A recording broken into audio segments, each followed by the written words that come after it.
காமிப்பான்.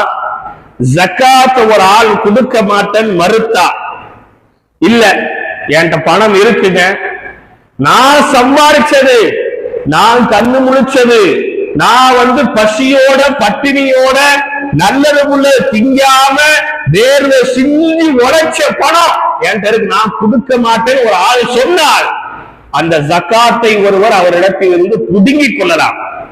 பெருமானார் ஸல்லல்லாஹு அலைஹி வஸல்லம் அவர்களை பார்த்து அல்லாஹ் குர்ஆனிலே சொல்லி காமிக்கின்றான். ஹதீஸ் அல்ல, குர்ஆனின் வசனம். குது மின் அம்வாலிஹிம் ஸதகத்தன் துதஹிருஹும் வ துஸக்கீஹிம் பிமா வஸல்லி அலைஹிம். நபியே நாயகமே, ஒருவர் உங்களுக்கு இடத்திலே ஜக்காத்தை கொடுக்கவில்லை என்றால் குது மின் அம்வாலிஹிம், அவருடைய பொருளை நீங்கள் பிடித்து எடுத்து விடுங்கள். எதற்காக தெரியுமா? வ துதஹிருஹும், அவரை நீங்கள் தூய்மைப்படுத்துவதற்காக.